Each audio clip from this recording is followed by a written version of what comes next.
Hello everyone. Today a video without some live play but with analysis instead. I'm going to analyze my two games played versus blitzbullet in this season's Crazyhouse Teamleague. In addition to that, I made a study on lichess with puzzles for you to solve. They will look like something like this for you. What would you play in this position? And you have to find mate, or you have to find the best move. And also I analyzed some games shortly, or some moments in games where I'm not giving you a puzzle but just explaining something in the comment section here. So if you're interested in that, go check it out. I will leave the study link in the description of this video, and let me know what you think in either the chat room here or the comments on YouTube. I do read those. Okay, my games were with blitzbullet, a national master and a very strong Crazyhouse player as well. The first game I had the black pieces, and my record versus blitzbullet isn't that good. He's usually beating me, and he for sure is the better player in time trouble, but with the time control like 5+5 like this game was, I felt like I may have had some chances. So let's go through the opening. You will notice that blitzbullet plays sort of the same system as I do, and I decided to go for bishop g4 and trade early on f3. And the point of this is that if you take with the pawn, that there sometimes are knight takes d4 ideas when the king is castled. I'll show a sample line, for example like this. This is what happened in the games, and blitzbullet had to play knight c3 here, which he did. But let's say if he castles, there's knight takes d4, and if you take back, there's this check. The king has to move, and then the queen gets taken. So knight c3 was played to cover the e2 square, and I continued to pressure on d4 with the move knight at f5, and the move knight at f5 is also aimed at g3, which is the way to go versus these structures. Not in particular the move knight f5, but you have to try to find a way to get in on the dark squares, because the light squares, as you can see, are very nicely covered. He has h3, f3 covered by the bishop, g4 and e4 are covered by the pawns, e2 is covered by the queen and the knight, even if the king's castled. In other words, you have to try something on the dark squares. So my plan was to go knight at f5 and bishop d6, and then try to soften off the g3 square. So blitzbullet covered the pawn on d4 by pinning my knight. I developed, he castled, and I castled.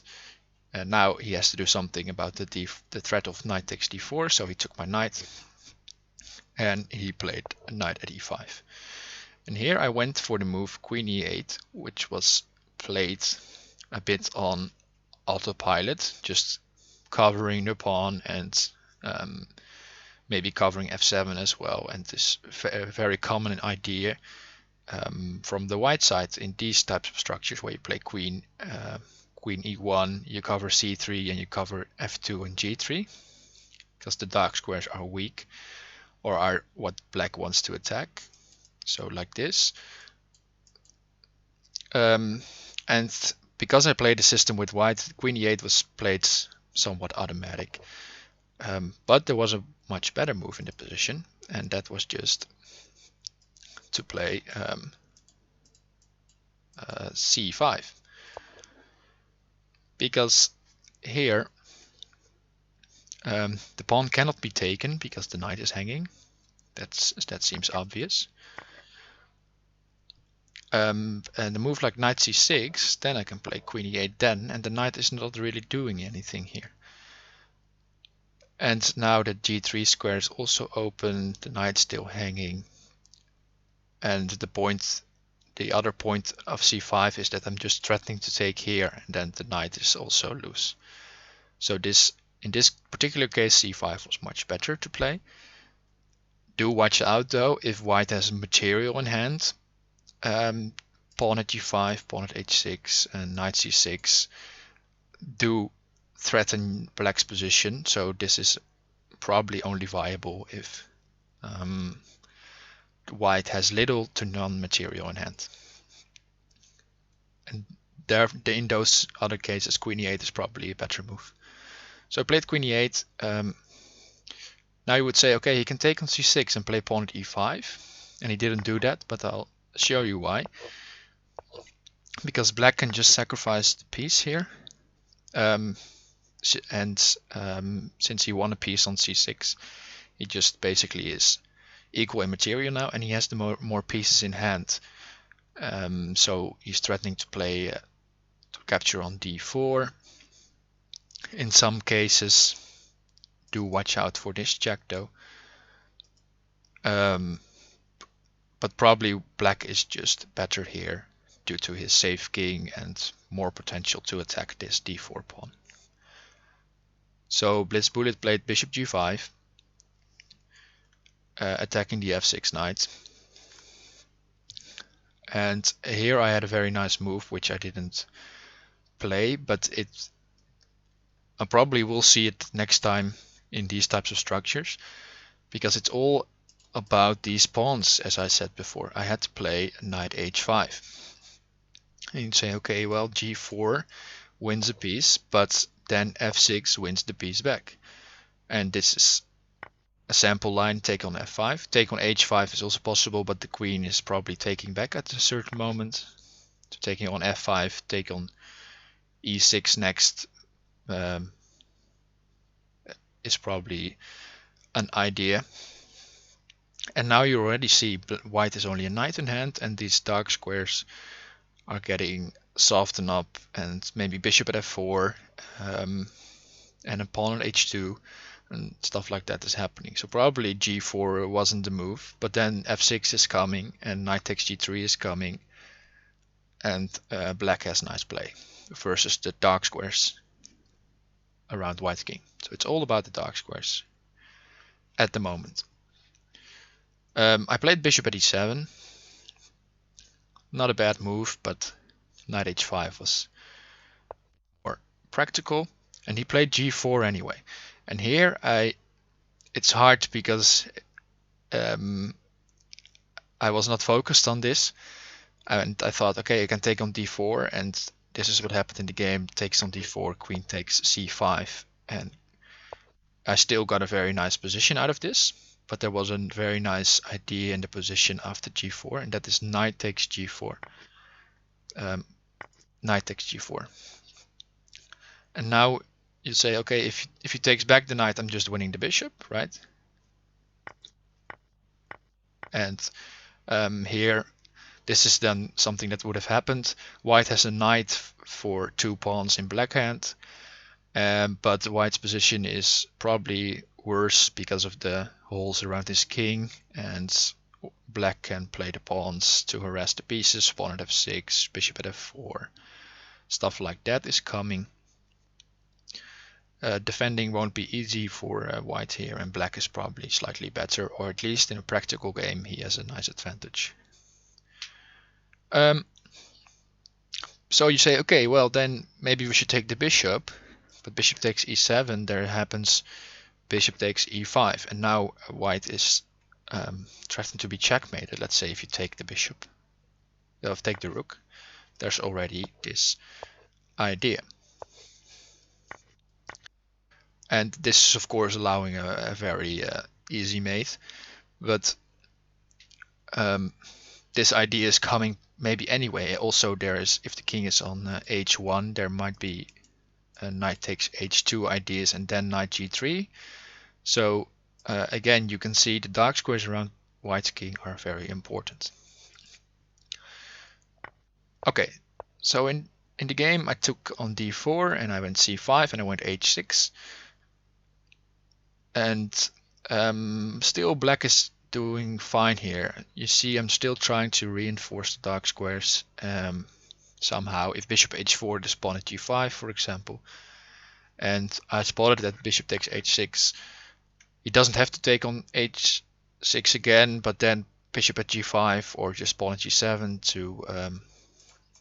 to get the king safe again is fine. And if king takes h6, I have pawn at g7, and there, wherever the queen moves, there's problems. For example, queen f4, there's knight d7, pinning the knight and winning material probably. Queen e4, there's d4, winning material. Queen d2, that's just hanging the knight. Same goes for queen h4, just hanging the knight, and black is better. So blitzbullet realized and played bishop takes f6 and queen takes f6 because his knight is hanging and it is not easy to cover the knight. For example, if rook a1, there's just bishop at g5, and if you want to keep covering the knight, you have to go queen h2. If queen g3, there's pawn at f4 interference, and now I can just take and go at f6, and oh, sorry about that. And there is just big material wins for black, safe king, and black is better. So this queen sack has to be the move, creating counterplay around black's king, and in the end it also proves to be enough. Not that objectively black is better, but white is creating chances now.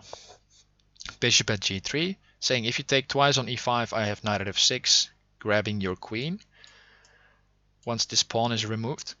So I cannot really move this pawn yet, so I went bishop at d4. He played knight at d7, again going after the pawn. On f6 and the fork, so I covered. He again improved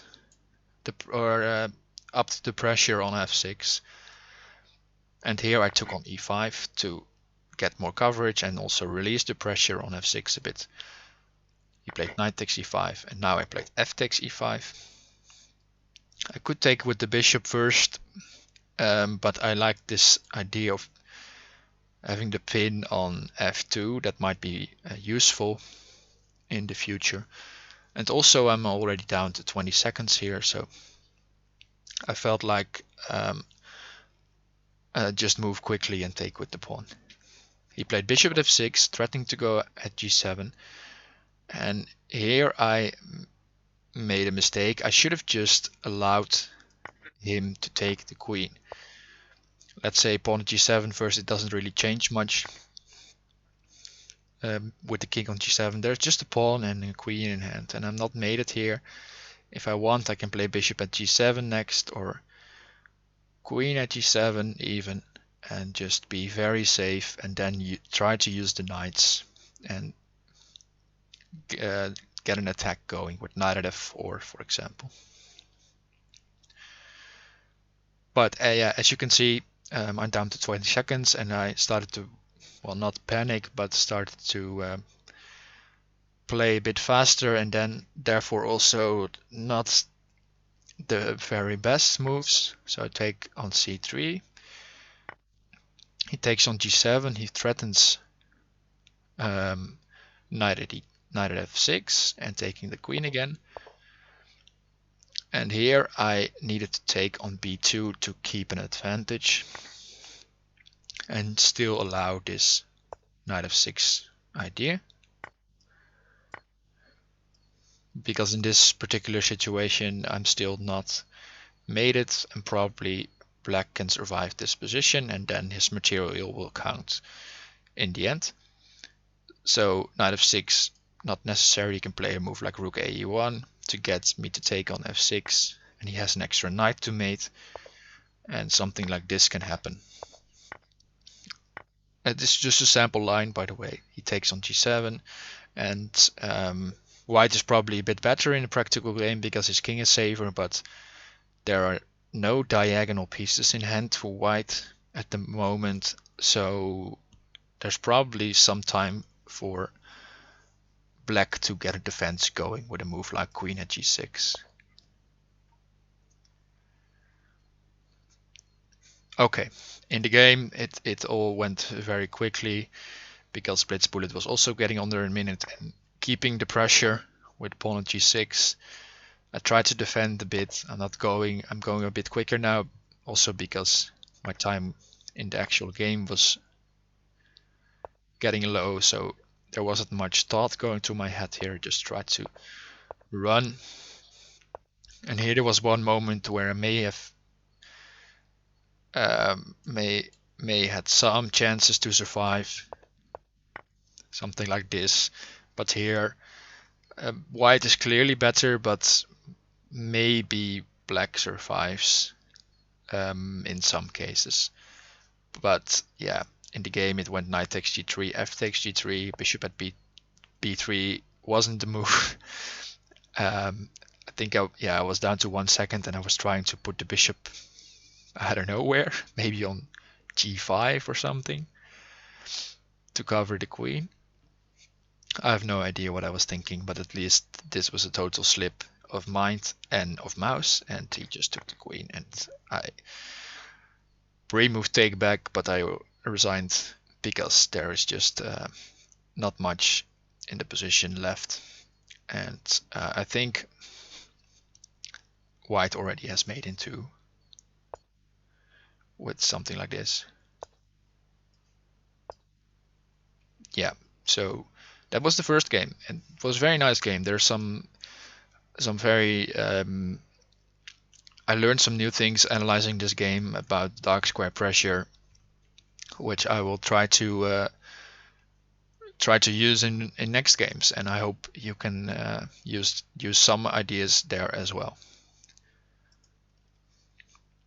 All right, so the next game just started right after that, of course, and psychologically speaking, I did a bad thing here. I played very quickly, and I should have taken a breather and just think about what to play in the opening.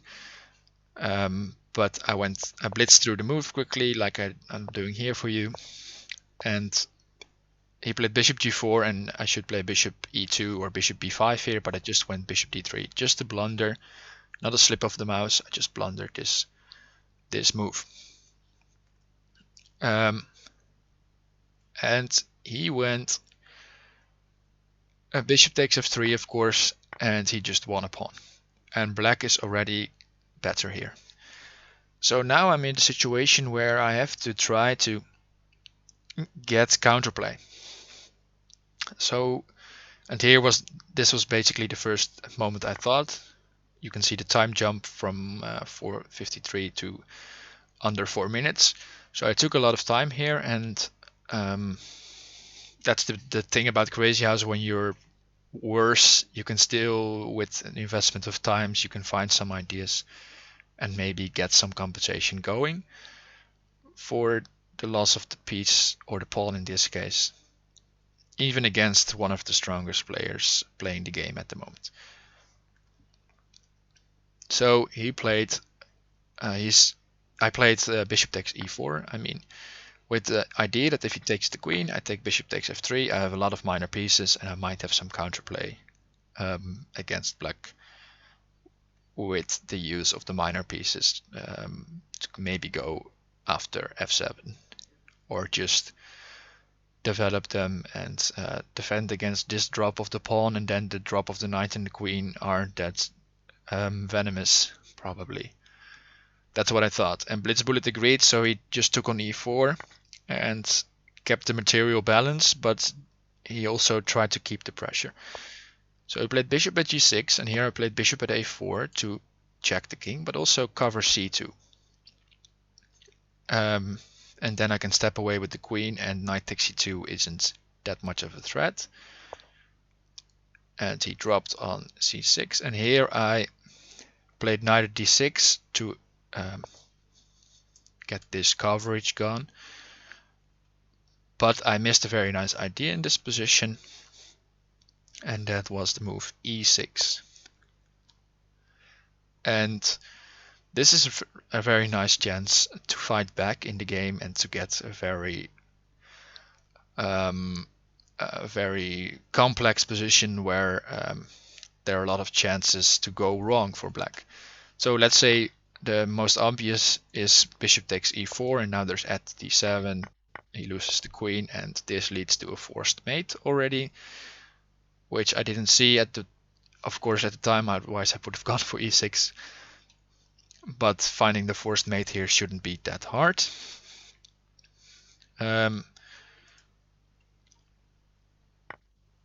There's also knight takes e6, which is probably a good try as well. But now there's at f5, and let's say if black tries to attack the queen with knight at c5. This is a sample line, by the way. There are a lot of possibilities here. There's something like this, and black cannot really take here because of bishop at g4 ideas or bishop at f5 ideas, followed by knight e5. The reason why bishop at g4 probably is good is because it's also covering against queen at d1 ideas later on. So the computer suggests king c8 here, and white is back in the game while being a queen down, but he has this minor piece advantage. Another way was f takes e6 and knight at e5, and now you're threatening pawn at f7, so black probably plays pawn at f7 himself,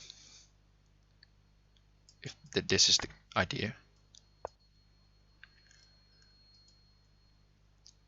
Or queen takes g6 and pawn at f7 is also a threat. So pawn at f7 play, and you play something like queen f4, and black has problems developing the pieces. And pawn at d7 is an idea. So white probably has some compensation here. In the game, I went for knight at d6. I took on d4, but now he remains in the driver's seat, gets initiative around my king. And here h5 was played, and I should have stopped and think what would Jan Lee do, and then I would have found queen takes g6. And the computer suggests at d5 here, make use of the pin and try to use the light squares. And probably white